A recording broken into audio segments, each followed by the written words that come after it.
para quem não quer entrar na vida político-partidária, mas se interessa por questões políticas e principalmente se interessa por é, questões de cidadania um pouco mais ativa. A gente independe do poder público, vale dizer que a gente não recebe recurso público dos órgãos que são observados, então aqui em São Paulo, Prefeitura e Câmara Municipal, e a gente recebe doações de cidadãos e entidades e procura diversificar um pouco a base de nossos recursos, apresentando projetos a outras entidades, inclusive internacionais. Nossa força de trabalho é essencialmente voluntários. Então, a gente tem remuneradas 4 pessoas na organização toda e temos cerca de 70 voluntários. Então, todas as atividades praticamente só são possíveis porque a gente tem esses voluntários. Pode mudar, Rosi?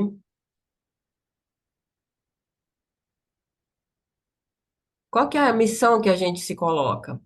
Exercer o controle social em nível municipal, mas basicamente efetivar a participação do cidadão.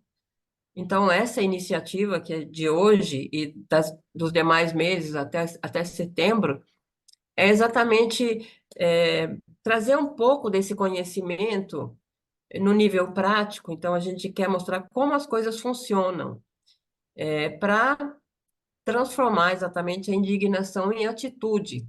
Então, o que que a gente pretende? Transparência, melhorar a transparência dos municípios, de forma que a gente consiga uma maior qualidade na aplicação dos recursos públicos.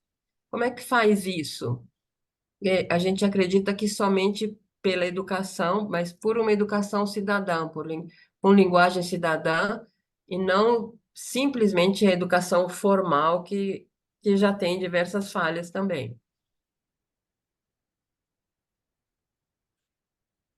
Pode mudar? Atuamos, então, fiscalizando políticas públicas, ou seja, o Pedro colocou equipe de licitações, mas a equipe de licitações não somente olha se uma licitação foi totalmente legal desde seu princípio. Então, sei lá, vou dar um exemplo, uma aquisição qualquer de um município que tenha sido na maior lisura, tudo certinho para essa aquisição, mas não era isso que o município precisava. Então, a fiscalização da política pública vai até realmente a finalidade, se a finalidade foi obtida. Então, não só se o dinheiro é bem gasto, corretamente gasto, mas se atendeu aquela política pública. Um dos pressupostos é o incremento da transparência. A gente não consegue verificar essas questões dos gastos se a transparência não tiver ok no município. Então, atuamos também em ações de melhoria da transparência e fomentando o controle social com esse tipo de iniciativa. Então, você, cidadão, pode conhecer, pode e deve conhecer o que está acontecendo no seu município. Então, o que está acontecendo não somente com os recursos, mas por meio da verificação de recursos, a gente consegue enxergar quais são as prioridades verdadeiras do governo e onde ele está atuando prioritariamente na sua função. Pode mudar? Então, falando um pouquinho desse projeto que a Rosi já mencionou. Conhecendo o trabalho do vereador é um projeto nosso que está começando hoje e que se divide em diversas oficinas. Então, hoje a gente vai ter um panorama geral do legislativo, do nosso legislativo, e eu pediria a todos que observassem o que está sendo colocado em relação ao que a gente tem visto na mídia. Então, nós não pretendemos ser mais um curso somente teórico. A gente quer que seja, que a gente consiga fazer os links do que está acontecendo de verdade no Brasil, e tanto no nível federal, estadual, mas principalmente no municipal, com o que é preconizado na Constituição, na várias legislações, como é que funciona o Estado brasileiro e como deveria funcionar. Então, hoje, conhecendo o trabalho do vereador, é o primeiro módulo, mas a gente vai passar pelo legislativo em geral. No próximo mês, a gente vai mostrar, na prática, de onde a gente tira os dados para avaliar quais foram as despesas de campanha e de onde vieram os recursos para cada vereador eleito. Por enquanto, a gente não consegue ainda fazer isso para os não eleitos, porque a gente pega os dados do TSE, poderia ser feito isso, até um trabalho para a gente avaliar recursos partidários, aonde estão indo, a proporção dos eleitos, dos não eleitos, quanto gasta, mas por enquanto a gente não tem perna ainda, então a gente avalia os vereadores que foram eleitos. Aí, no próximo mês, em junho, a gente vai mostrar para vocês que tipo de projeto o vereador propõe, seja individualmente, seja em coautoria, e que tipo, porque a gente faz isso desde o começo para verificar se o vereador está propondo projetos dentro de uma possível plataforma de eleição que ele tenha divulgado na campanha. E qual a porcentagem de projetos é, efetivamente que importam para o município, que têm relevância, e qual a porcentagem de projetos que, apesar de serem necessários ou de serem apresentados, não têm tanta relevância, como homenagens diversas, datas comemorativas, nomes de rua. Então, a gente vai ver isso em junho. Em julho, a gente vai ter uma oficina para ver aonde os nossos vereadores, e aí a gente fez isso, apesar de ter participantes de vários municípios, a gente tem um levantamento do município de São Paulo, mas provavelmente é similar, só o valor da verba que vai ser diferente, o Pedro vai explicar isso.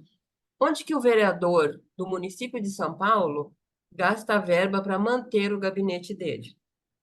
E é bastante curioso e a gente tem apurado bastante coisas estranhas nesse tipo de gasto. Em agosto, a gente tem duas oficinas, mas uma é o lançamento do painel. A gente está elaborando um painel que vai mostrar todas as faces da atuação de um vereador.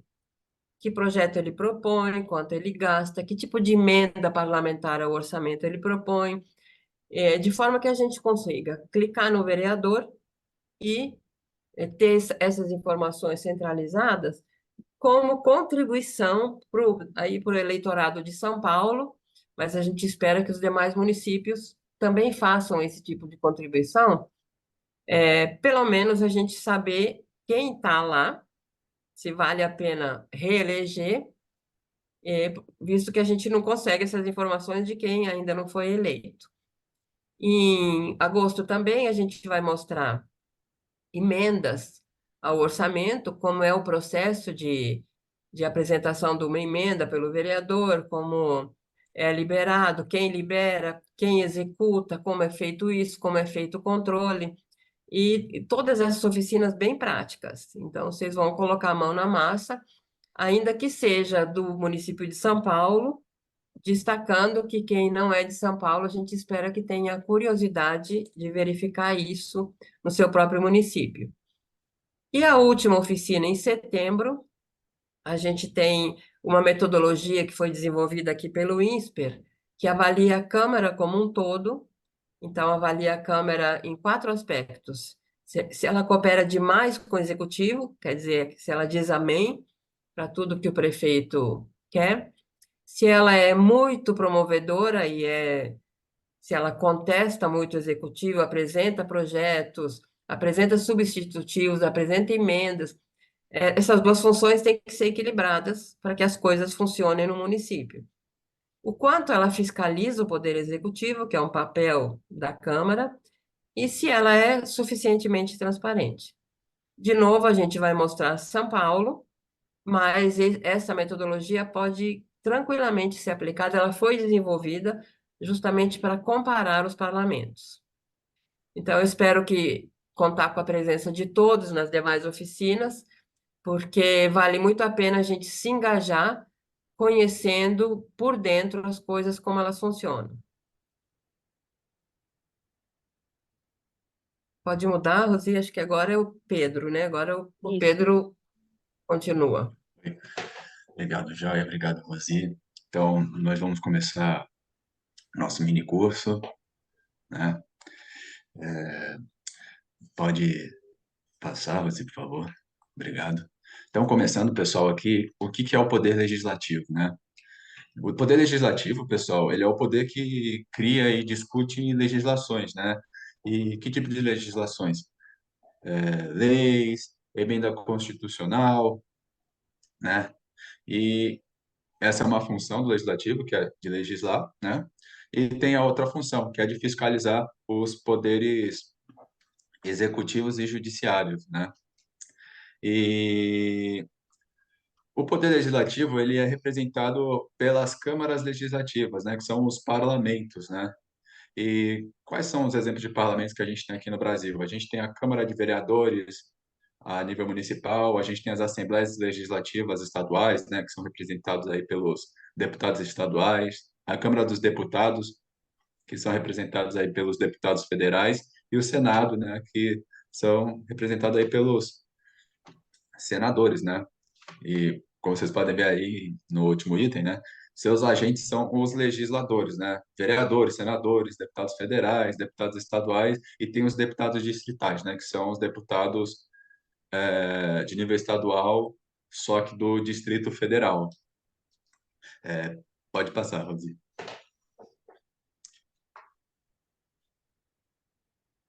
Obrigado.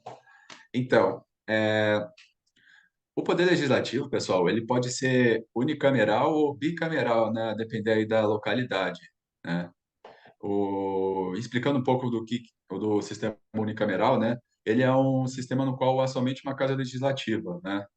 E ele ocorre mais a nível local, né? Tanto nos municípios quanto nos estados, né?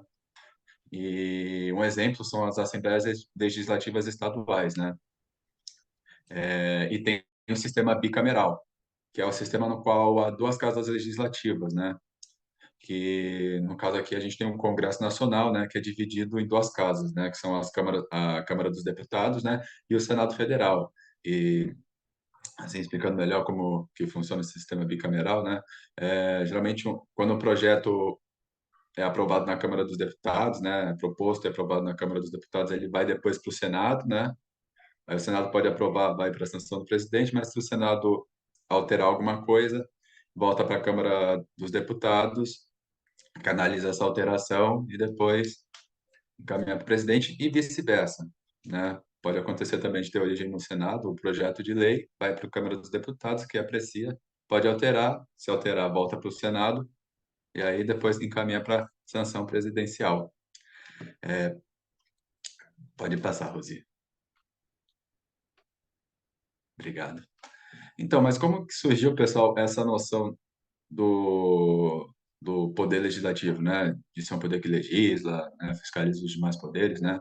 Então, ele surgiu a partir da teoria da separação de poderes, né? Que foi elaborado pelo Montesquieu, né? Que filósofo feminista, né? Elaborou essa teoria ali no contexto do absolutismo, né? É, que o rei, né? Concentrava todos os poderes, né? Nas suas mãos, né? Não sei se vocês lembram daquela famosa frase do Luís XIV, né? O Estado sou eu, né? Então, muitos autores iluministas, né, escreveram teorias, ideias, né? Justamente, né? No sentido de questionar a concentração de poder, né? Vislumbrando uma nova concepção de mundo, né? E essa teoria da separação dos poderes, ela entende que os homens, né? Têm uma tendência natural de abusar de qualquer parcela de poder, né? Que lhe seja confinado, né? Então, por conta disso, né, a ação do governo deve ser dividida em três poderes, né, que vão agir em contrapeso entre si, né, cada um realizando as suas funções, mas fiscalizando, cada um fiscalizando o outro, né? Então, aqui, Montesquieu pensou aqui em três poderes, né? Poder executivo, que administra o território e executa as leis, né? Tem o poder judiciário, que julga as leis, e a gente tem o poder legislativo, que vai elaborar as leis, né? E aqui, como vocês podem ver nessa fotinha aqui, esse aqui é o Montesquieu, né? Que eu mencionei aqui, que elaborou essa teoria. Pode passar, Rosi? Muito obrigado. Então, aqui explicando um pouco, né? Agora, entrando no contexto brasileiro, né? Começando aqui pela Constituição de 1988, né? Que traz a organização do Estado brasileiro, né? O Estado brasileiro ele é formado pela união indissolúvel de estados, municípios e Distrito Federal, né? E ele é dividido em três poderes, né? No poder executivo, legislativo e judiciário, né? E lembrando que cada ente da federação também tem os seus três poderes, né? A União, que é o poder federal, né? Tem executivo, legislativo e judiciário. Estados têm executivo, legislativo e judiciário. E municípios têm executivo e legislativo, mas não tem judiciário, eu vou detalhar um pouquinho depois, né? E a Constituição também, né, ela coloca o Brasil como uma república federal, né? Que, que é o quê? O poder do Estado, né, ele é dividido, né, ele é diluído aí entre os entes federativos, né? Com cada um possuindo suas próprias competências, né? E essa divisão, né, de entes federativos, ele permite a descentralização fiscal, né, garantindo aí que os estados e municípios participem, né, da distribuição das receitas públicas, né, a descentralização administrativa, né, que aí, como eu destaquei, né, define as competências dos entes da federação, né, que podem ser privativas deles, né, ou concorrentes entre si, né. É, pode passar, Rosinha?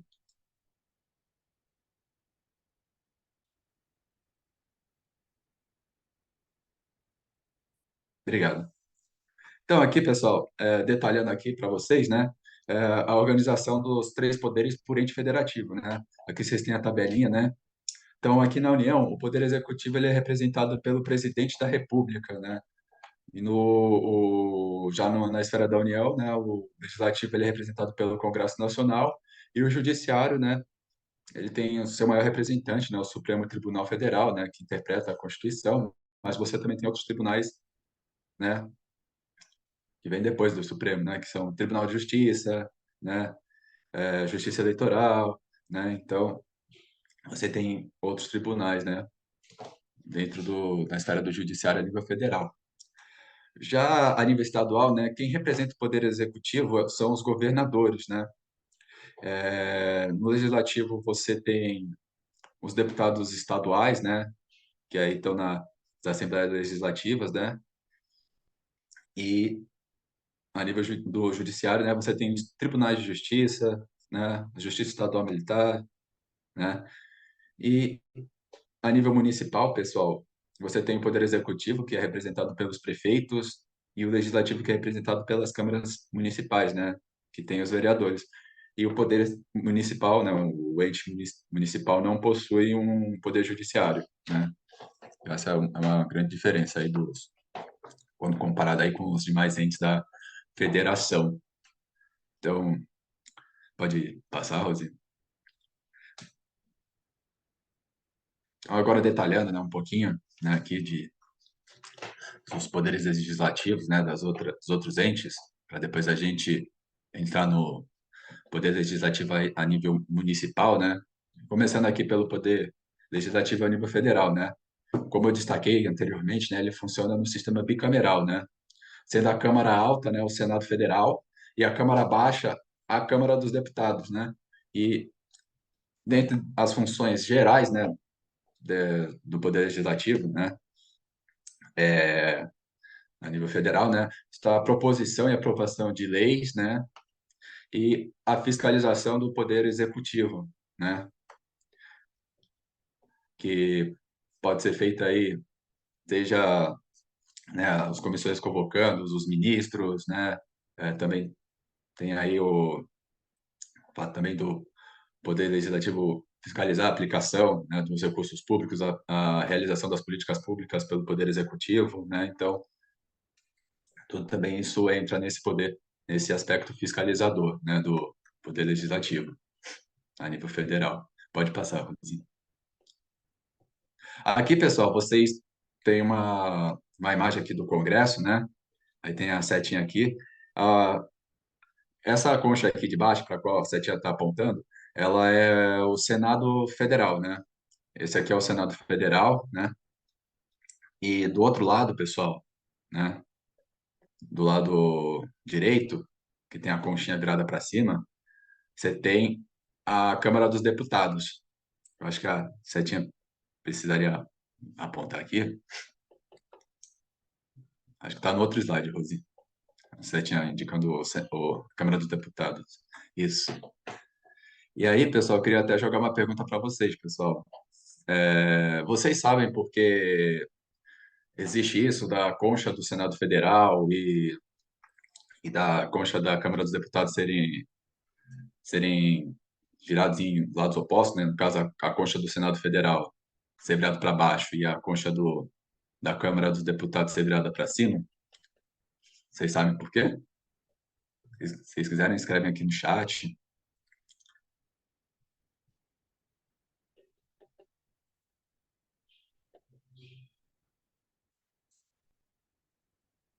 O Eduardo disse aqui que não sabe, Lore também.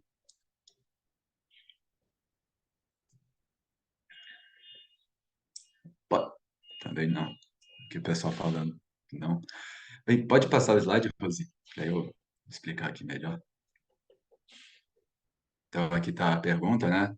Você sabe por que que isso acontece? Então, por que que a coxa do Senado é virada para baixo e a da Câmara dos Deputados é virada para cima?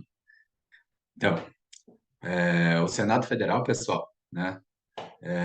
Ele representa os estados e o Distrito Federal, né? É onde as proposições legislativas são analisadas com mais tempo, com mais cuidado, né? Tanto que vocês podem ver, pessoal, né? Que a quantidade de senadores ele é igual, né? Por estado. São 3 senadores por estado, né? Então, ele vem nesse sentido, né? O Senado ele representa o estado. Por isso que ele está virado para baixo, né? Ele é mais fechado, né? Demora tempo, né? Já a Câmara dos Deputados, ele representa o povo, por isso que ele é virado para cima, né? E é ali que acontecem os maiores embates, né? Onde as emoções são mais afloradas, né? Também, se vocês forem uma curiosidade, né? A idade mínima para ser deputado federal, né, é de 21 anos. Então, é um perfil mais jovem, né, quando comparado com o Senado, né? O Senado é, a idade mínima para se tornar senador é de 35 anos, então lá não tem tanto embate assim, como comparado com a Câmara dos Deputados. Pedro, posso fazer um complemento? Pode, fica à vontade, Joia. É, em relação a ser para cima e para baixo, côncavo e convexo, a Câmara Municipal, na verdade, a Câmara Federal, ela representando o povo, o Niemeyer quis dizer que o poder do povo é de baixo para cima. Então, por isso que ela é aberta, né? E o Senado, ele imaginou exatamente o contrário. Cada 3 senadores defendem um estado, independente da quantidade de povo, se tem povo, se não tem povo. Então, é uma coisa, como você disse, mais fechada e de cima para baixo. Então, o Isso, equilíbrio entre essas duas casas não é tão fácil, porque, teoricamente, eles defendem coisas um pouco diferentes, né? Era só um complemento que eu queria trazer. muito obrigado pelo complemento, Joia. Pode passar, Rosi, o slide? Bem, falando um pouquinho do Senado Federal, né, como eu havia dito, né, ele é a Câmara Alta do Congresso Nacional, né, ele é representado aí pelos senadores da República, né, Temos ao todo aqui no Brasil 81 senadores, né? Sendo três por estado, né? E o tempo de mandato de um senador, né? Ele dura 8 anos, né? Então, assim, né? A cada eleição a nível federal, né? Vota sempre senador, né? Geralmente é uma eleição, você são votadas para eleger um terço das cadeiras do Senado e em outra eleição são votadas para eleger dois terços da cadeira do Senado, né? Então, sempre varia aí, né, de uma eleição para outra.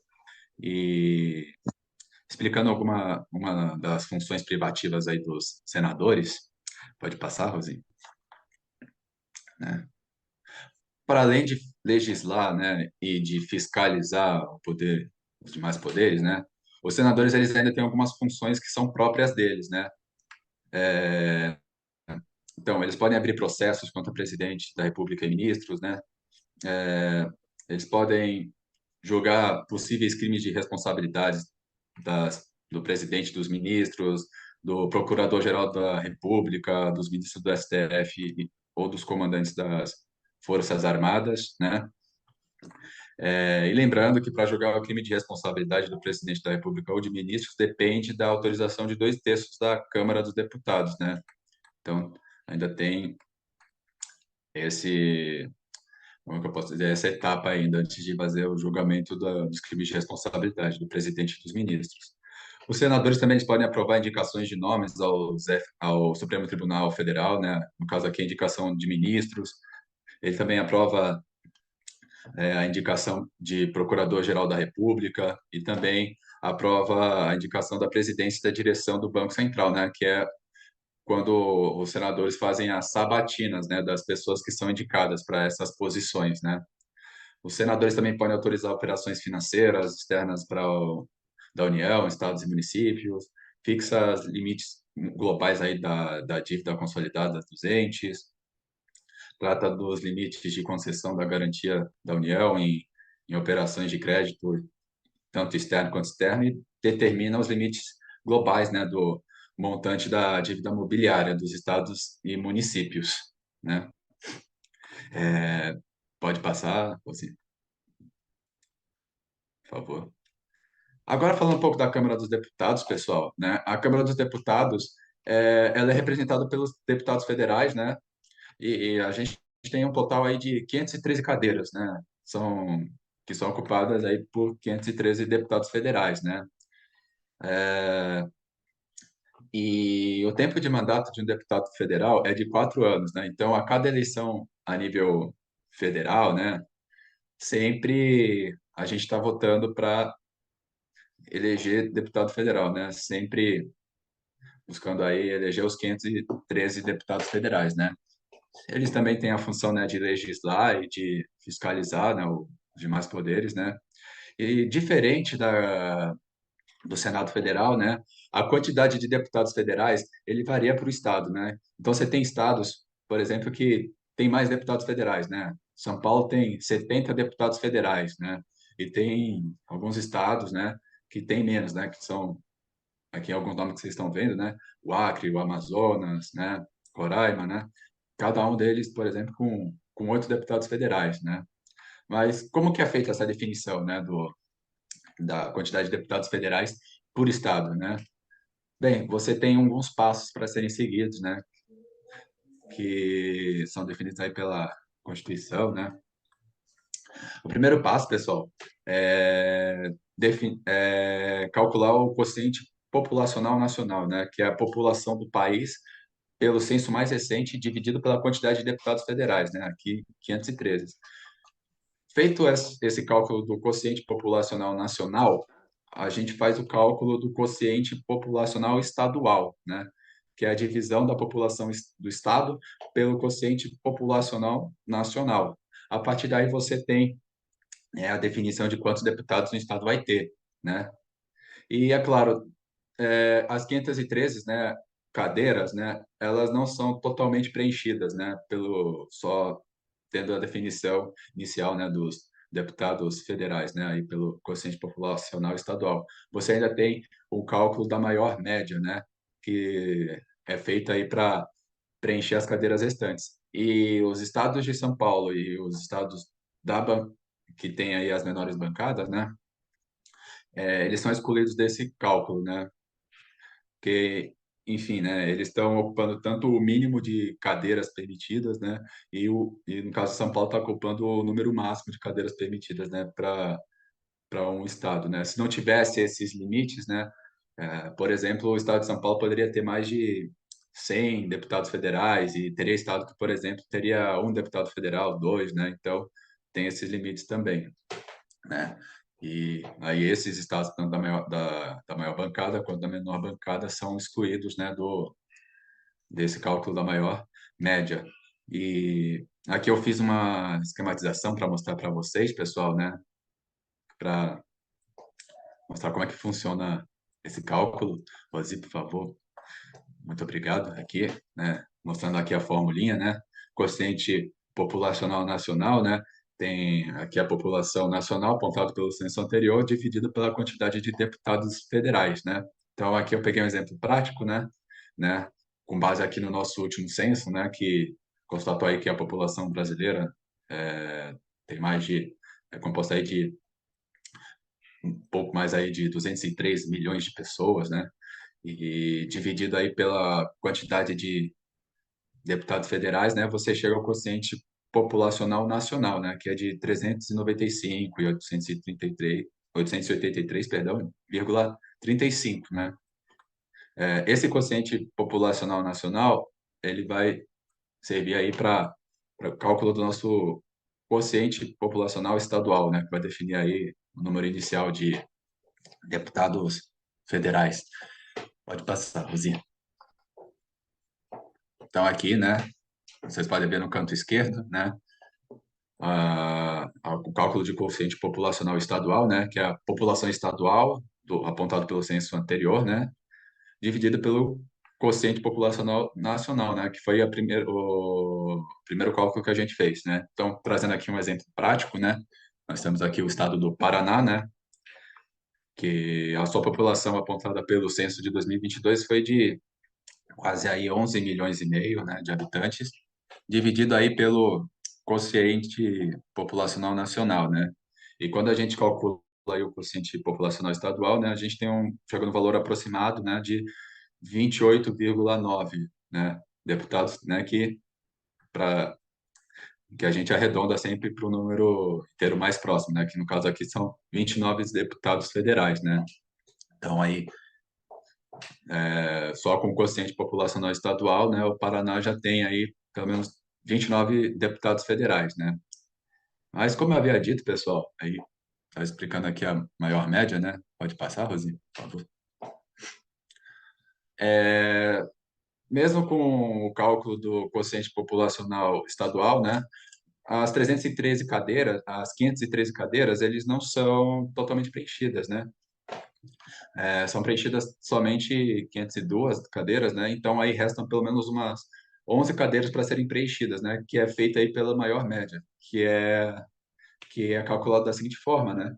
Que é a população estadual apontado pelo censo anterior, dividido pela quantidade inicial de vagas, mais um, né? E aí, a partir desse cálculo, né, vai sendo ocupado aí, né, os, as cadeiras restantes, né? O estado que sempre e tendo a maior média, né, vai pegando as cadeiras restantes, né? Que aqui eu trouxe aqui, né, no caso aqui os estados que ganhariam deputados federais, né? No caso, Minas e Rio Grande do Sul ganham dois deputados federais e Ceará, Rio de Janeiro, Santa Catarina, Paraná, Bahia, Pernambuco e Maranhão, né? Ganham um deputado federal cada, né? Com a maior média, né? Que é essa é uma indicação aí do projeto de lei 194 de 2023. Isso que eu não sei se vocês chegaram a ver, né? Que nas manchetes depois que saiu o censo, né, que teve toda uma polêmica, né, porque teria estado que perderia deputado federal, outros ganhariam mais deputado federal, né, mas isso por conta aí dos cálculos, né, dos valores que a gente chegou no censo, né? Por isso que teve essa modificação aí na quantidade de cadeiras por estado também, né, de deputados. Pode passar para frente, Rose, por favor. Bem, explicando agora o poder legislativo a nível estadual, né? Institucionalmente ele é representado pelas assembleias legislativas, né? Então, a Alesp, a Alerj, né? São as assembleias legislativas do Estado do Rio de Janeiro e de São Paulo, né? Você tem a Assembleia Legislativa de do Estado de Santa Catarina, a Assembleia Legislativa do Estado de Pernambuco, né? Então, são alguns exemplos, né? E os seus integrantes, né? São os deputados estaduais e distritais, né? Lembrando que os deputados distritais são os deputados de nível estadual, né? Do Distrito Federal, né? E ao todo no Brasil aí a gente tem pelo menos aí 1.059 deputados estaduais, né? Sendo 1.034 deputados estaduais propriamente ditos e 24 deputados distritais, né? E o tempo de mandato deles é de 4 anos, né? Que a gente também sempre, né, vota aí nas eleições gerais, né? E as funções, né, de um deputado estadual, em síntese, são as mesmas de um deputado federal, né? A diferença está na jurisdição dele, que o deputado estadual ele cuida das questões dos estados, né? Enquanto que o deputado federal ele está ligado às questões da União, às questões de nível nacional, né? E o que regula, né, o poder legislativo estadual, né? Então, tem a Constituição Federal, né, que é a Carta Magna, né, do país, né? E também tem as constituições estaduais, né, que são as cartas magnas aí, né, dos estados, né? É o documento que vai reger o funcionamento dos estados, né, do Distrito Federal. Cada estado e o Distrito Federal, né, tem a sua própria constituição estadual, né? Além disso, tem o regimento interno, né, que rege o funcionamento da Assembleia Legislativa, né? E agora, né, passando para o próximo slide, né, vocês vão ter uma noção, né, do que define a quantidade de deputados estaduais, né? Então, os, os primeiros 36 deputados estaduais, né, eles correspondem ao triplo da representação estadual na Câmara dos Deputados, né, que aqui no caso são aí de 12 deputados federais, né? Então, quando a representação passa de 36 deputados federais, né, a gente pega 36 deputados federais, né, mais o excedente, né, que é a quantidade de cadeiras a mais, além de 36, né, e a gente subtrai por 12, né? Um exemplo aqui para ficar mais fácil de entender, né? Aqui no caso, São Paulo tem 70 deputados federais e 94 deputados estaduais, né? Desses 94 deputados estaduais, 36 deles correspondem ao triplo de 12 deputados federais. Então, aqui no caso, a gente vai fazer 36 deputados federais mais o excedente, né? E subtrair ele de 12, né? Então, aqui no caso, quantos deputados, quanto que falta de 36 para chegar até 70, né? Então, faltam 34, né? Que é 70 menos 36, né? Então, 36 mais 34, né? Dá 70, subtraído de 12, né? São 58. Então aí 58, que é o excedente subtraído de 12 mais 36, né, que é o triplo, né, vai dar aí o total das 94 cadeiras de deputado estadual, né, que é o que vai definir essa quantidade. Lembrando que esse é só o exemplo de São Paulo, né, cada estado tem a sua quantidade, né, de deputados estaduais, né, varia muito de estado para estado, né, a quantidade, né, e também isso foi uma polêmica gerada aí também em torno do censo, né? Porque algumas assembleias legislativas ganhariam mais cadeiras, outras diminuiriam, né? De acordo com os dados aí tomando como base o censo de 2022. Passar para frente, fazer. Então, pessoal, né? Essa aqui foi uma introdução, né? Inicial aqui do Poder Legislativo, né? Agora a gente vai fazer aí um intervalinho aí de 15 minutos e no próximo bloco a gente vai iniciar a nossa imersão, né, no Poder Legislativo Municipal, né? Vou explicar aí como é que funciona o Poder Legislativo Municipal, explicar sobre os representantes do Poder Legislativo Municipal, explicar a estrutura. Então, agora são 10 horas e 1 minuto, né? A gente volta 10 horas e 16 minutos. Tudo bem, pessoal? Digita aqui no chat. Aí, sim, ele está ouvindo. Glória também, Isadora também. Então, beleza. Então, então vamos começar a voltar, né, aqui. Voltar para o segundo bloco, né, do mini curso.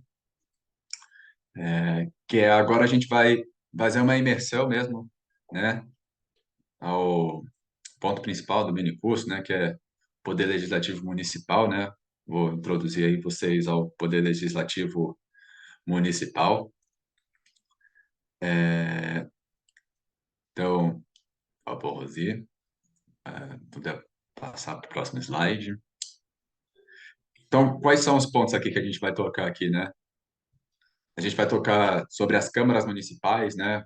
Falar o que são as câmaras municipais, as competências, como que elas se estruturam, né?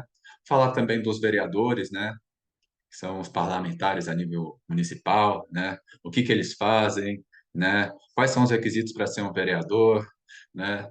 E o que pode levar à cassação ou à extinção, né? De um mandato de vereador, né? E também vou falar aí, né, se existe a possibilidade dos diferentes parlamentos, né, dialogar entre si, né? Então, aí indo mais adiante, né, próximo slide. Bem, pessoal, falando um pouco das câmaras municipais, né? A Câmara Municipal, né, é a instituição que representa o poder legislativo municipal, né? E ela é composta aí pelos vereadores, né, que são os parlamentares nessa esfera de poder, né? Também é composta pelos servidores públicos de carreira e os servidores públicos comissionados, né, que são os funcionários aí que tocam, né, as atividades burocráticas, né, da Câmara Municipal, né, que são aí a atividade com recepção do pessoal na Câmara, né, cuida dos arquivos da Câmara, né. Uma Câmara, ela não é só formada pelos vereadores, né, tem também esse pessoal que atua aí nos bastidores, né, que cuida aí para que as atividades da Câmara Municipal, né, possam fluir da melhor forma possível, né? E as câmaras municipais, elas são reguladas aí pela Constituição Federal, né, que é a Carta Magna, né, que rege o funcionamento do Estado brasileiro, né? Você tem a Lei Orgânica do município, né, que que é como se fosse a Constituição do município, né? É a, é a lei que rege o funcionamento do município. E você também tem, né, o regulamento, né, o regimento interno, né, que vai reger aí todo o funcionamento, né, da Câmara, né? Vai regulamentar aí o funcionamento da Câmara, né? E lembrando, pessoal, né, que quando surge o novo município, né, a Câmara Municipal desse novo município que surgiu, né, ele funciona. O Eduardo aqui, o slide não está aparecendo. Acho que eu acho que o pessoal está falando aqui que o slide sumiu.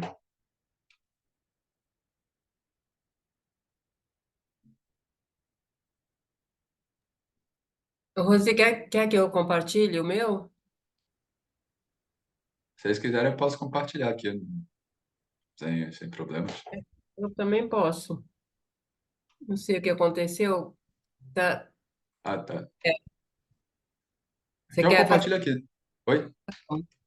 Então Tá. compartilha, porque a Rosy deve estar com problema técnico do Uhum. som e do. É isso mesmo. Então aqui só. A tela está aparecendo para vocês, pessoal? Tá. Tá? Então, só aqui, Só chegar no slide e colocar em modo de apresentação. Pronto, tá certo. só passar aqui para frente, pessoal. Tá, tá aparecendo Tá. o slide para todo mundo? Tá? Beleza. Aqui o pessoal tá. Ah, beleza. Então, aqui, continuando, pessoal, né? O regimento interno, pessoal, né? Ele regulamenta, né? Estabelece aí as diretrizes para o funcionamento da Câmara Municipal, né? E lembrando que quando surge um novo município, né, também surge uma nova Câmara Municipal, né? E enquanto essa nova Câmara Municipal, ela não possui um regimento interno próprio, né? Ela adota o regimento interno da Câmara do município que ela do município que esse novo município foi desmembrado, né? Até que haja um novo regimento interno, né? Que vai regulamentar. Mas aqui só explicando, né? É o regimento interno, a Constituição Federal que rege o funcionamento do Estado brasileiro e a Lei Orgânica do Município, pessoal, que é outro documento que regula aí, né? A Câmara Municipal, que é o documento que rege o funcionamento do município, né? Que é como se fosse a Constituição do município, né? Em outras palavras. Só, acho que deu. Opa, foi. Bem, falando um pouquinho mais das câmaras municipais, né? O artigo da Constituição que trata das câmaras municipais é o artigo 29, né? Que ele tem vários parágrafos, vários incisos, né? Que vão tratar aí da Câmara Municipal, né? E lembrando, né? O artigo ele determina, né? Que a quantidade de vereadores ela é determinada pelo tamanho populacional do município, né? Então, quanto maior for a quantidade de habitantes que o município possui, maior será a quantidade de vereadores, né, que esse município vai ter. Existe uma faixa, né, de habitantes, né, que vai determinar aí, né, a quantidade de vereadores no município. A gente vai ver com mais detalhes adiante quando a gente for tratar dos vereadores em si, né? E o total da despesa, né, com remuneração dos vereadores, né, não pode passar 5% da receita do município, né? Os vereadores também, eles, no final do mês, eles recebem um salário, né? E a remuneração deles não pode ultrapassar 5% da receita municipal, né? E, além disso, né, a Constituição ela determina, né, o limite de subsídios que os vereadores têm, né, para tocar os seus mandatos, né? Que é que aqui eu trouxe alguns exemplos, né? O, em caso de municípios de 10 mil habitantes, né? A quantidade de subsídio que um vereador pode receber, né? Tem que ser no máximo aí de até 25% de subsídio de um deputado estadual. E nos municípios acima de 500 mil habitantes, né? Até 75% de subsídio que um deputado estadual recebe para tocar o seu mandato, né? São aí aquelas despesas, né? Com contratação de pessoa jurídica, combustível, locação de carro, né? Mas esse artigo 29, ele também traz aí, né? As faixas, né? De habitantes, né? E a quantidade de subsídio que um vereador, né? Pode ter, né? E para tocar os seus mandatos, né? Falando agora alguma das competências privativas da Câmara, né, que são competências próprias da Câmara, né? É, bem, a Câmara Municipal, né, tem como competência privativa realizar a eleição da sua própria mesa diretora, né, assim como a sua destituição. A mesa diretora, que a gente vai entrar mais em detalhes à frente, né, é composta pelos vereadores, né, por alguns vereadores, né, da, da Câmara Municipal, né? Outra competência privativa da própria Câmara, né, Municipal é a elaboração do regimento interno, né, que vai regulamentar aí, né, as diretrizes, né, e o funcionamento da Câmara. A Câmara Municipal ela também aprecia os vetos do prefeito, né? E pode convocá-lo para prestação de esclarecimentos, né? Lembrando que os vetos que o prefeito apresenta, né? Quando o projeto de lei é aprovado, né? O prefeito pode vetar totalmente a lei, aí a lei não vale, não passa a não valer, né? No caso, né? Ou pode vetar parcialmente, vetando alguns artigos. Mas esses vetos, eles são apreciados pelos vereadores, que podem aceitar ou não esses vetos. No caso se o prefeito vetar totalmente a lei e os vereadores derrubarem esse veto, a lei passa a valer, né? Ou no caso de, assim, o prefeito vetar alguns artigos e os vereadores não aprovarem o veto de determinado artigo, esse artigo também passa a valer também para a lei, né?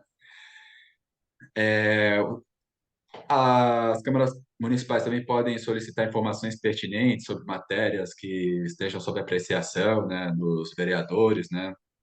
Eles também, a Câmara Municipal também pode convocar diretores e superintendentes de órgãos municipais ou secretários municipais, né, para prestarem esclarecimentos, né? As câmaras municipais, né, como poder legislativo, né, através da sua função fiscalizadora, né, e julgadora, né, também, ela julga a prestação de contas do município, né? Então, né, ele sempre julga, né, para saber se o município utilizou corretamente, né, o dinheiro público, né, para tocar as atividades do município, né, as políticas públicas. E também, né, a Câmara Municipal pode realizar o processo de impeachment do prefeito, né, caso aí, né, seja encontrado algum possível indício de irregularidade, né, ou, né, algum crime de responsabilidade, né, melhor dizendo, né, por parte do prefeito. E agora, né, pessoal, a gente vai entrar aí na parte da estrutura das câmaras municipais, né? Então a gente vai passar aí pelo corpo técnico e legislativo, né? A mesa diretora, as comissões, os gabinetes e a plenária, né? Eu vou detalhar aqui um de cada vez, né? Cada tópico, né? Aqui da estrutura, né? Falando aqui do corpo técnico legislativo, pessoal, é o corpo de funcionários responsável pelo trabalho burocrático, né? Porque, né, apesar assim a gente conhece, né, mas os vereadores, né, dentro da Câmara Municipal, eles não têm como tocar todas as atividades da Câmara Municipal, né? Para isso que a gente tem o corpo técnico legislativo, né?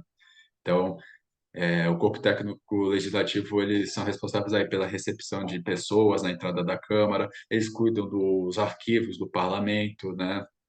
E prestam um suporte jurídico institucional, né? Para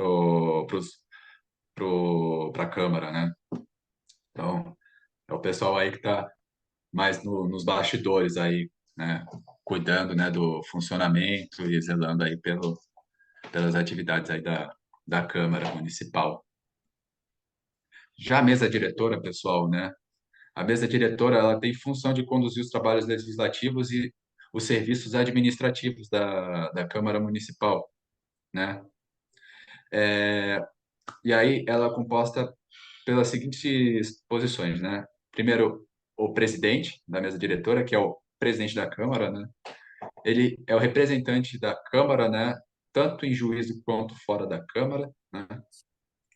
Ele também preside os trabalhos nas sessões plenárias, né? Dá posse aos vereadores, chefia o Poder Executivo Municipal quando o prefeito e o vice-prefeito estão fora do município, né? E depois dele ainda tem o primeiro vice-presidente, que vai substituir o presidente na sua ausência, e o segundo vice-presidente, que substitui o primeiro vice-presidente quando o primeiro vice-presidente está fora, né? Em seguida, né, você tem o primeiro secretário, pessoal, que é a pessoa, é o vereador responsável aí por proceder à chamada dos vereadores. E ele lê os papéis sujeitos ao conhecimento dos vereadores, né? Ele secretaria, né, as reuniões da mesa, tomando nota, e substitui o presidente na ausência aí dos vice-presidentes, né? E por fim você tem o segundo secretário, né, que substitui o primeiro secretário na sua ausência, né? É, falando um pouco das comissões pessoas, né? É, as comissões, né, são os órgãos legislativos, eles são compostos por um grupo de vereadores, né? E eles têm dois tipos, né? Existem as comissões permanentes, né, que elas existem independente das legislaturas e analisam toda a matéria que tramita na Câmara, né? A legislatura, pessoal,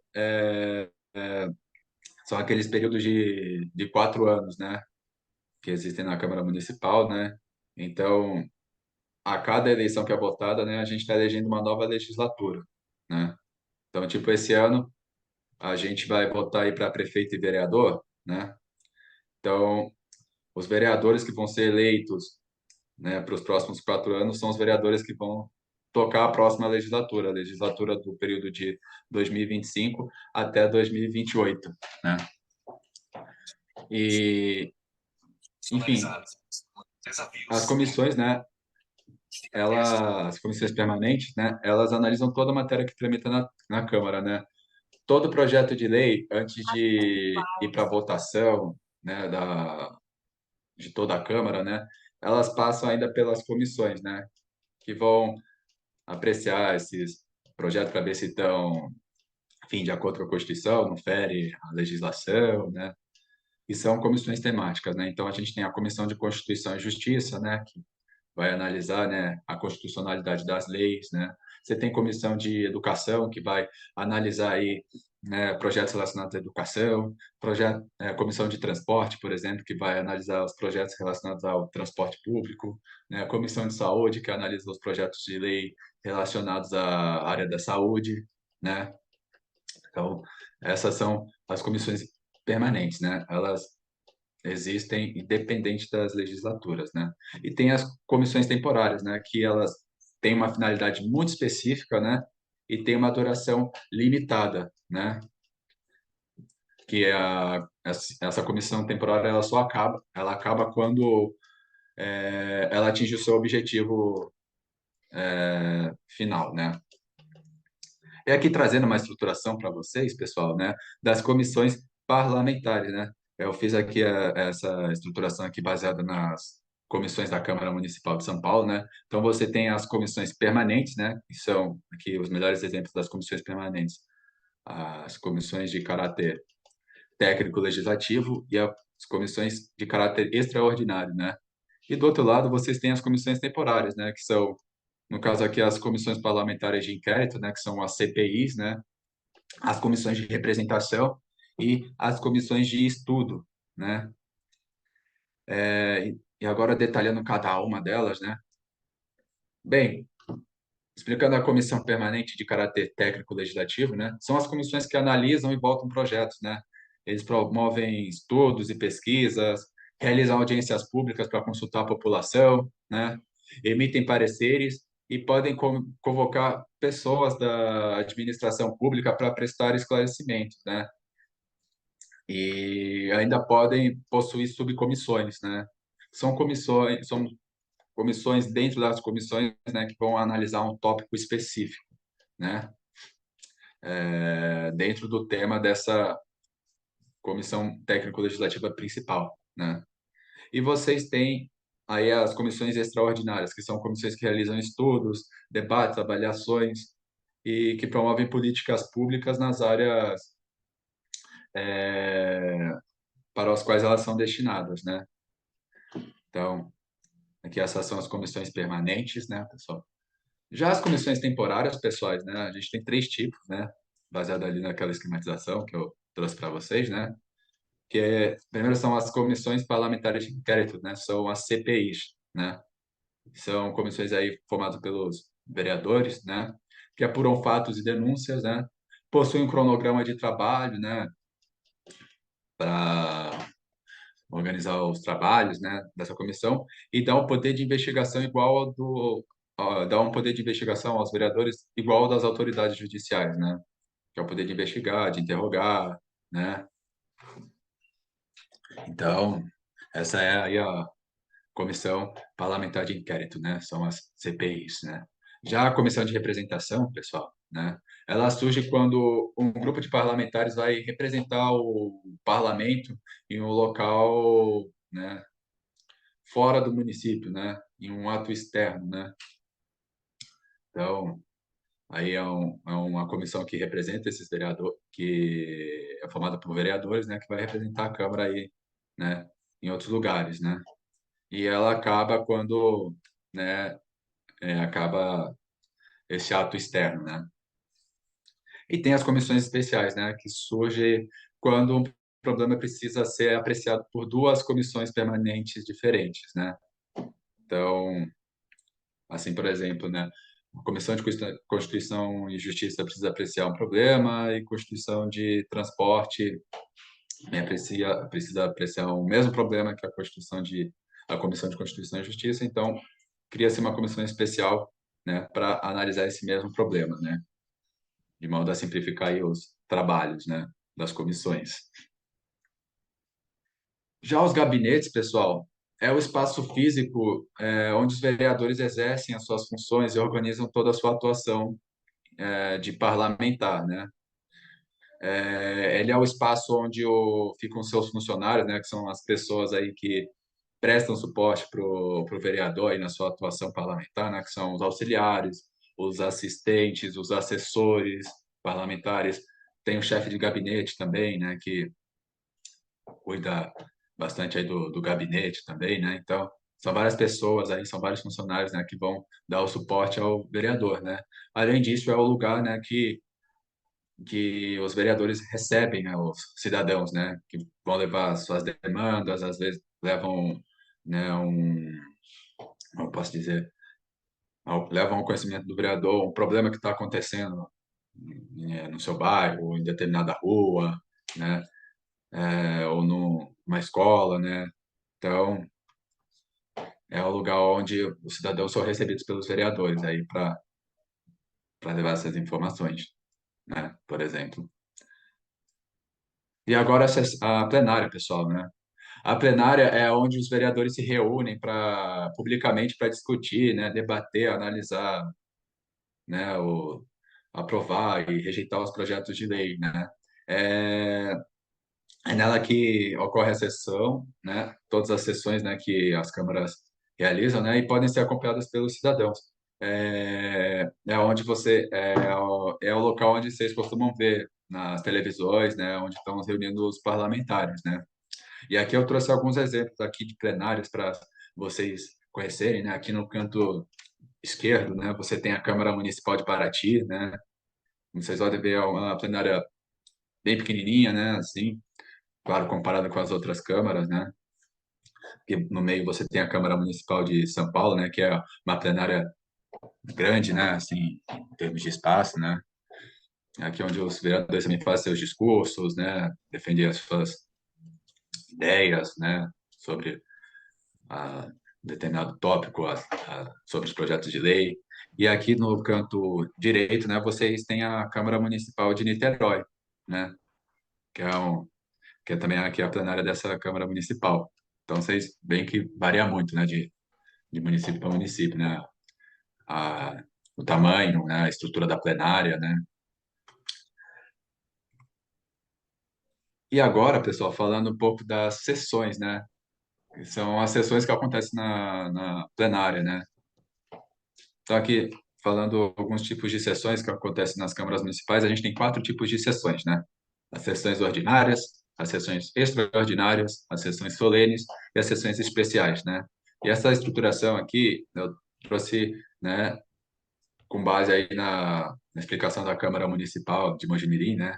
Que fala sobre o que é uma Câmara Municipal, né? Como que funciona uma Câmara Municipal. E esse aqui são os tipos de sessões mais comuns nos parlamentos, né, do Brasil inteiro, né? Então, o que são sessões, né? As sessões, pessoal, são as reuniões dos vereadores, né? E quando elas ocorrem? Elas ocorrem semanalmente ou quinzenalmente, a depender do município, né? Pode ser tanto no período vespertino quanto no período noturno, né? Mas geralmente acontece no período vespertino, né? Que é ali de tarde, né? E falando um pouquinho do tipo, né, das sessões, né? Vocês têm as sessões ordinárias, né? São as sessões que ocorrem em horários e dias predeterminados, e geralmente aí à tarde, né? Que, inclusive, às vezes é alvo de reclamação dos cidadãos, né? Porque à tarde geralmente é o horário que o pessoal está trabalhando, né? E tudo mais, e não consegue aí acompanhar, né? As sessões e os debates, né? Que os vereadores fazem, né? Já as sessões extraordinárias, pessoal, né? São sessões convocadas pelo presidente da Câmara e ou por um grupo formado aí por um terço dos vereadores, ou pode ser convocado pelo prefeito também. Existe essa possibilidade também. Mas geralmente é, essa convocação ocorre quando é para apreciação de uma matéria urgente, né? Que tem pressa aí para ser analisada, né? E esse tipo de sessão deve ser convocada aí com 24 horas de antecedência, né? Dado aí o caráter de urgência, né? Já as sessões solenes, pessoal, são sessões que são voltadas para homenagem, né? Para prestação de homenagem a pessoas indicadas pelos vereadores, né? São homenagens aí para reconhecer o trabalho de alguma pessoa, né? Ou o papel, a importância, o impacto que essa pessoa teve para o município, né? Então, são sessões, né, solenes para isso que elas se dirigem. E tem as sessões especiais, né? Que são sessões que ocorrem quando o secretário é chamado para prestar esclarecimentos ao parlamento, né? Que aí é um pouco aí, tanto do exercício daquela função fiscalizadora, né? Do poder legislativo, né? De fiscalizar aí o poder executivo. E aqui, mostrando para vocês, pessoal, só que diminuindo aqui a thumbnail para ficar melhor para vocês a esquematização. Aqui, pessoal, agora a gente vai falar do processo legislativo, né, que são as etapas, né, que um projeto de lei precisa percorrer até se tornar uma lei de fato, né? Uma lei, um projeto de lei, assim, não é assim, logo que ele é proposto, né, pessoal? Ele vai se tornar uma lei logo de cara. Não, ele tem ainda algumas etapas que precisam ser seguidas, né, para que no final ela possa se tornar um projeto de uma lei de fato, né? Então aqui você tem a fase de iniciativa, a fase de instrução, depois da fase de instrução você tem a fase deliberativa, depois a fase de revisão e a fase executiva, né? Eu vou explicar aqui com mais detalhe cada uma, né? Começando aqui pela fase iniciativa, pessoal, né? É a fase que se identifica e estuda uma demanda e a partir disso se elabora um projeto de lei, né? Pode ser tanto o vereador que elabora o projeto de lei quanto a população. Eu vou explicar melhor essa dinâmica, né? Mais à frente, mas assim, a fase de iniciativa é a fase que identifica a demanda, né, e elabora o projeto de lei.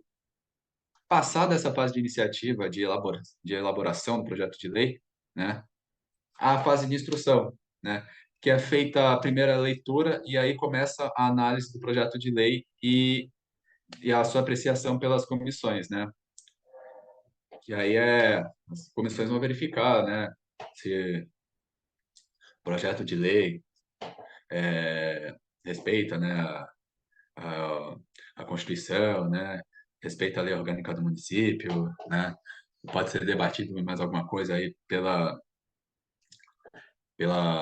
comissão, né? Passada essa fase de comissão, depois que a comissão aprova, né? O projeto de lei, né? Ela vai para a fase deliberativa, né? Que aí é a fase na qual o projeto de lei ela chega ao plenário da casa, né? E aí, né, para que esse projeto de lei seja pautado, né, para que ele realmente vá para a votação, o parlamentar precisa demonstrar habilidade política, ele precisa negociar para que o seu projeto possa ser votado pela plenária, né?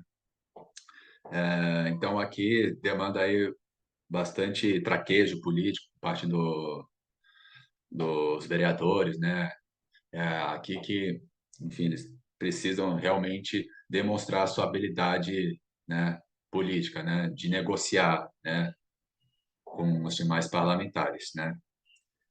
E aí, nessa fase deliberativa, o projeto é votado pela plenária, né?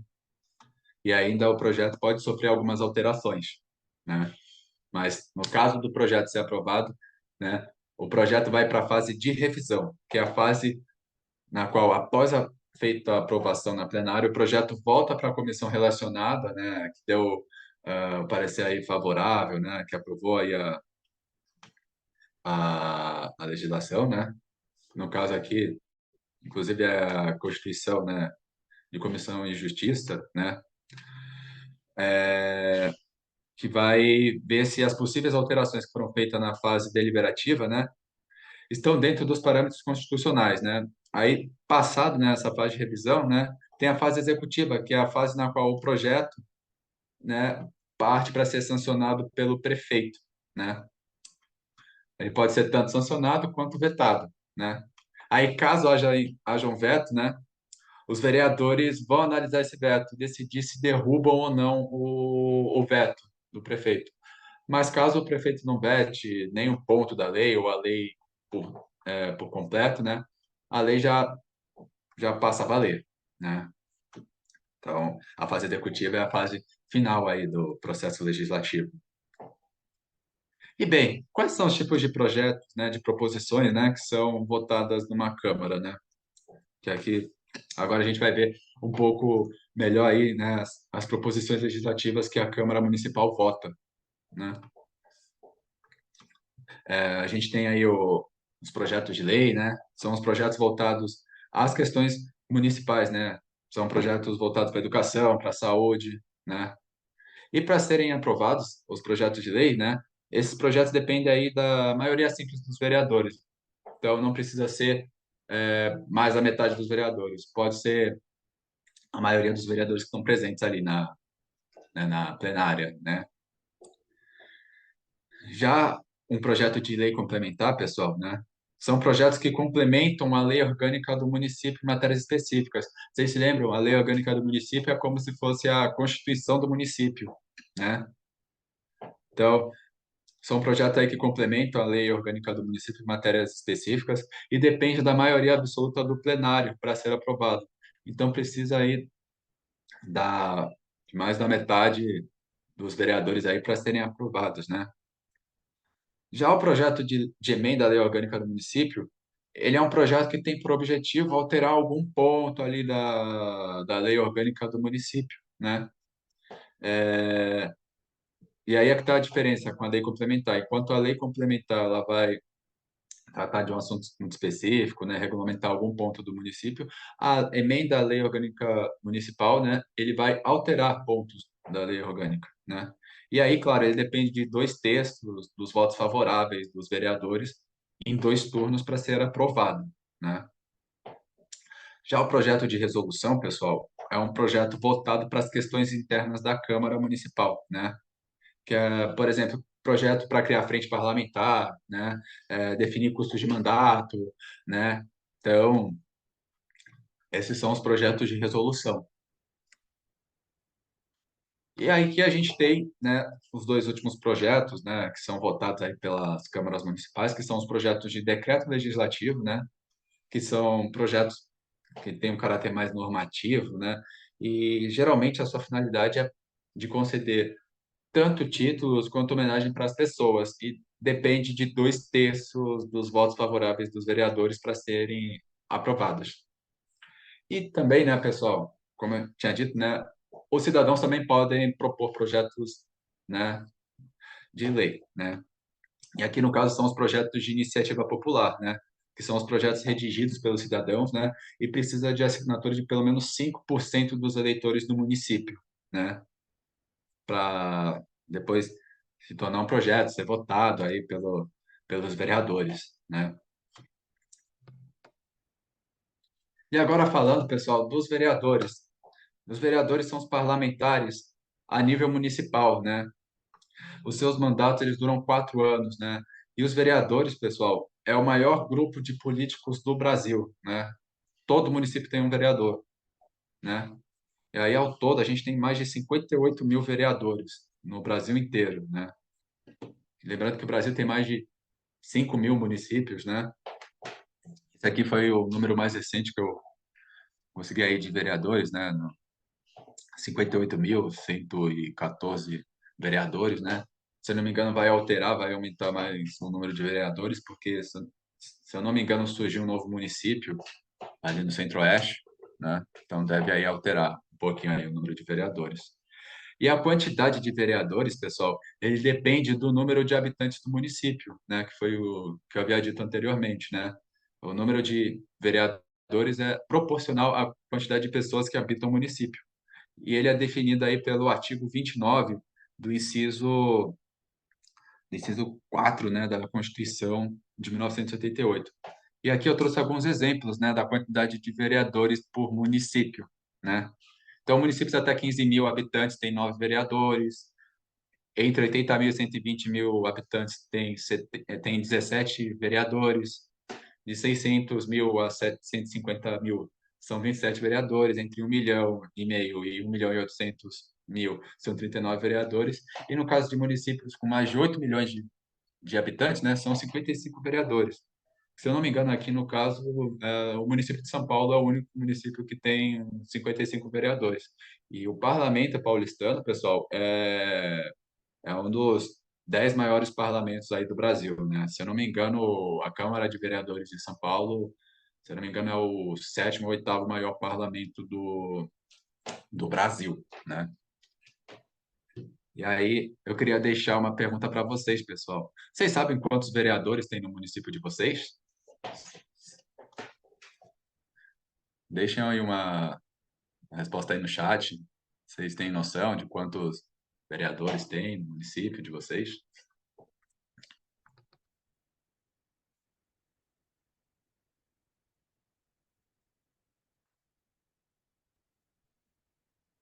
São 27 aqui no município do Eduardo, né? O município dele tem 27. 27. A Natália são 23, né? E como vocês podem ver, pessoal, né? Dependendo da faixa da quantidade de habitantes, né? Vai Varia muito, variando. né? A quantidade de vereadores. Oi, Rosi. Não, varia, né? É, Não sei se tem mais alguém fora de São Paulo que possa aqui colocar pra gente, ou mesmo mais ou menos uma ideia.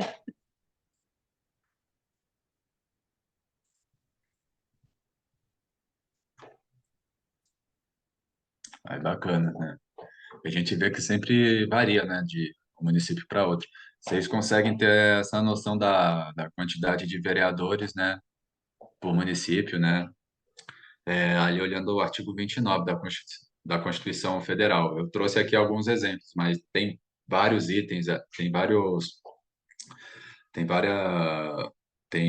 vários pontos ali, né, da Constituição Federal, né, que mostra a quantidade de vereadores, né, por faixa de habitante, né. Então aqui, dando sequência, pessoal, né. Bem, os vereadores, eles têm requisitos também para serem eleitos, né, pessoal. Não basta somente chegar, eu quero ser vereador, né? Não, você tem alguns requisitos que você precisa cumprir, né, para ser eleito um vereador, né?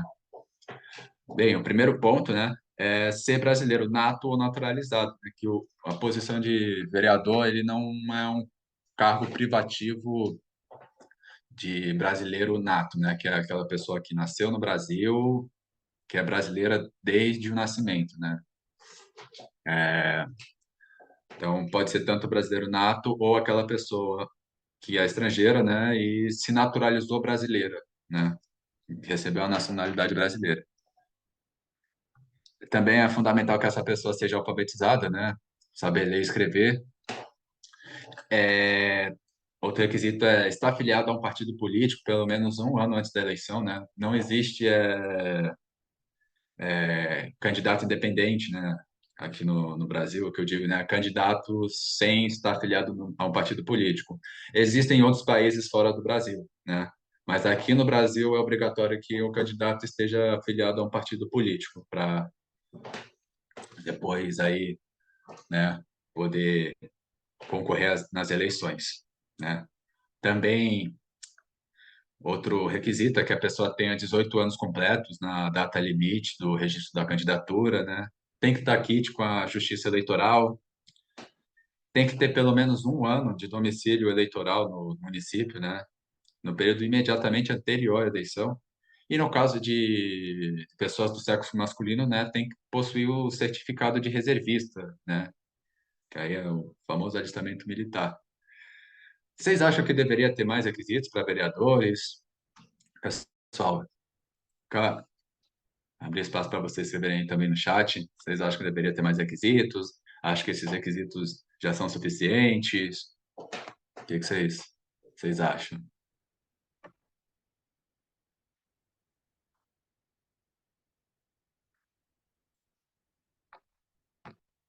Foi. O Eduardo está dizendo que é estranho não ter uma formação específica.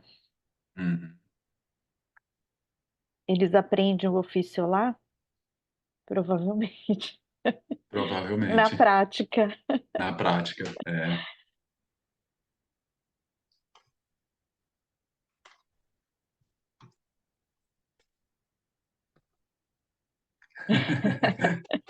É, Eduardo. Na verdade, tem muitos partidos que dão formação para os vereadores, algum tipo de formação, e que provavelmente é bastante vinculada à Incipiente. ideologia do partido e não Ao à contexto público, formação né? técnica, a uma formação técnica. Só que a discussão que a gente sempre tem o vereador não é representante do povo?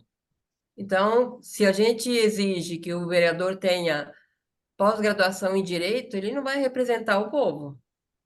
E aí, teoricamente, porque isso não é tão assim, para suprir isso, tem um corpo técnico especializado na Câmara, que seriam os assessores dos vereadores. Então, cada vereador pode ter 18 assessores, que teoricamente supririam alguma lacuna na formação dele, lacuna jurídica, lacuna técnica, porque em questões urbanas a gente fala de lei de zoneamento, fala das leis que cuidam da cidade. Então, o vereador também teria que ter arquitetura, teria que ter engenharia para legislar sobre infraestrutura do município.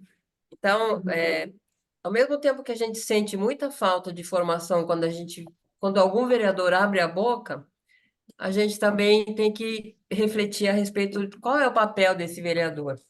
É defender uma parcela da população, é representar uma parcela, é representar a si próprio, é representar o interesse econômico. Então, eu acho que são reflexões que cabem muito quando a gente pensa num perfil ideal de vereador. Joia, Joia e Pedro, tem aqui o Matias colocando uma pergunta. Existem partidos que formam, então, políticos desde a juventude, começando como vereador? Que eu saiba, tem, né? Tem, porque o falecido PSDB, porque ele acabou de falecer aqui no município de São Paulo, todo mundo caiu fora do PSDB, ele tinha um curso de formação de jovens que poderiam se tornar políticos. Mas tem outras instituições que fazem isso, e agora eu não estou lembrando a sigla da instituição, mas de onde é financiada pelo Lehman, então financiada por recursos até estranhos, assim, internacionais, que podem dar margem a alguma dúvida, assim, de interesse, mas de onde saiu Tabata Amaral, de onde saiu aquele Rigoni do Rio de Janeiro, diversos políticos. Então, existem, sim, cursos sérios que tentam suprir isso, para não ter outras exigências, né? E eu acho que é super necessário. A nossa iniciativa aqui, modesta e de uma organização da sociedade civil, é nesse sentido de interessar os jovens a buscarem conhecimento e, quem sabe, se engajarem numa política, que seja partidária ou não. Pois é. Acho que Eduardo, eu fico pensando também, não deveria haver um tipo de verificação de antecedentes criminais? Eu acho até que tem. O problema é que muitas vezes não tem o registro de antecedentes criminais e tem crimes sendo cometidos. Eu acho até que tem essa verificação, mas muitas vezes ela não alcança o que tá acontecendo de verdade. Tem a lei da ficha limpa, né, também, né, para Sim. Mais alguma questão, pessoal? alguma dúvida, pessoal? Alguma questão? Tudo certinho? Acho que sim. Beleza. Então eu vou dando sequência aqui. E agora falando um pouco da função, né, dos vereadores, né? Os vereadores, eles têm as suas funções também, né? Que é a função, né, legisladora, né, que é fazer proposição legislativa, né, propor leis, né, exceto as leis orçamentárias, né? As leis orçamentárias, os vereadores, eles não propõem. Quem propõe a lei orçamentária, né, é o Poder Executivo, né? Os vereadores que eles vão fazer com as leis orçamentárias é apreciar, né, discutir as leis orçamentárias ali, que eles também podem apresentar as emendas parlamentares, né? Eles aprovam a lei orçamentária, né? Os vereadores também eles podem votar, modificar, né, e discutir proposições legislativas, né? E eles podem derrubar e aprovar vetos do prefeito, né? Que faz aí parte dessa função legisladora. Já na função fiscalizadora, né, os vereadores, né, eles fiscalizam, né, a atividade do prefeito e da administração pública municipal, né? Aí, observando, né, se os recursos estão sendo aplicados da forma correta e se as contas públicas estão em dia, né? E também, né, aqui eles avaliam, né, a prestação de contas do município para verificar se a verba foi aplicada corretamente, né? É aqui que eles vão aprovar, né, a prestação de contas dos prefeitos. E na maioria dos casos, pessoal, sempre essa avaliação ela ocorre com o auxílio dos tribunais de contas dos estados, né? Só em dois casos, né, aqui no Brasil, né, que existem tribunais de contas do município, né, que são o município de São Paulo, né, e no caso do Rio de Janeiro, né, que aí esses dois tribunais de contas municipais, né, eles prestam auxílio, né, aos vereadores, né, que aí são cidades, né, que, enfim, tem um contingente populacional, né, muito grande, né, são cidades muito grandes, né, metrópoles, né. Enfim, né, os vereadores, né, eles, quando eleitos, né, e tomam posse, né, eles realizam, né, as suas atividades normalmente, né, mas, né, tem algumas regrinhas, né, que os vereadores têm que seguir, né, porque senão podem ser cassados, né, e aqui existem alguns motivos que podem levar à cassação do mandato de vereador, né, como, por exemplo, né, o vereador utiliza do seu mandato de vereador para praticar atos de corrupção, né, ou de improbidade administrativa, né? Então, utiliza aí na sua posição de poder, né, para cometer ilícitos, né? Outro motivo que pode levar aí ao vereador ter o seu mandato cassado é morar fora do município, né? Não faz muito sentido, né? A pessoa, ela é uma parlamentar de município, mas mora em outra, né? É meio que contraditório isso. E outro motivo é proceder de modo incompatível com a dignidade, né, da Câmara ou faltar com decoro na sua conduta pública, né? Então, tipo, os vereadores, né, eles também têm que seguir um, um decoro, né? Tem que ter um decoro, né? Eles têm que ser exemplo para a sociedade, né? É, afinal de contas, ele é uma figura aí que tem uma visibilidade, né, muito grande, né? Então ele tem que ser exemplo para a sociedade, né? Então, tipo, ele tem. né, o decoro aí que ele tem que seguir, né? Não pode faltar com decoro aí na sua conduta pública, né? Só um minutinho, Pedro. Eu acharia legal, a título de sugestão, quem está nos assistindo, depois, por curiosidade, fazer uma pesquisinha dos vereadores que foram cassados em seu município. No Google mesmo tem notícia, a respeito disso, e verificar o porquê que foi e se consegue enquadrar em alguma dessas, três hipóteses, e, e o tanto de outros vereadores que não foi cassado e que poderia estar nessa. Então, a título de curiosidade, para vocês conhecerem um pouco, dos bastidores do seu município. Uhum. Muito obrigado, Joy, pela sugestão, né? Imagina. Então, aqui, esses são os motivos que podem levar à cassação do mandato do vereador, né? E também tem motivos, né, que podem levar à extinção do mandato do vereador, né? Que é quando acaba o mandato dele, né? Que, né, pode ser tanto falecimento quanto a renúncia por escrito, né? A cassação de direitos políticos ou a condenação por crime funcional ou eleitoral, né? Tudo isso pode fazer o vereador aí perder o seu mandato, né? Ou pelo menos ter o seu mandato extinto, né? Melhor dizendo, né? Porque, né, no caso de falecimento, né, ele não perde mandato, né? Tem um mandato extinto, né? Por exemplo. Outro caso, né, que pode levar à extinção do mandato dele, né, é deixar de tomar posse sem um motivo justo, né, um motivo plausível, né, que possa ser feito pela Câmara dentro do prazo, né, estabelecido pela lei. A pessoa que é eleita vereadora, né, ela tem um prazo aí para tomar posse do seu cargo, né?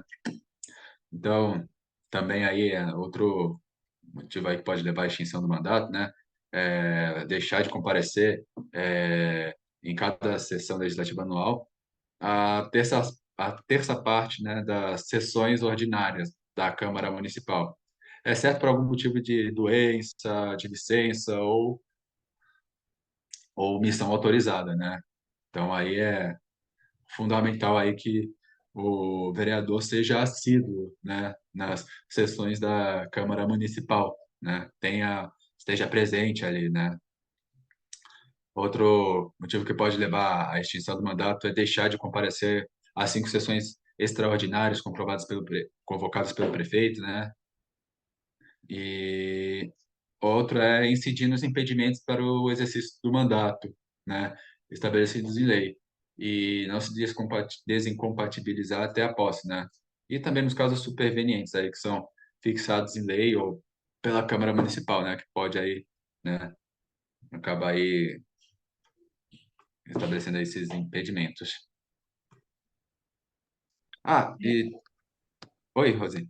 Não, eu só coloquei no chat aqui um exemplo, né, aqui em São Paulo, de um vereador que foi cassado por quebra de decoro, Ah, sim.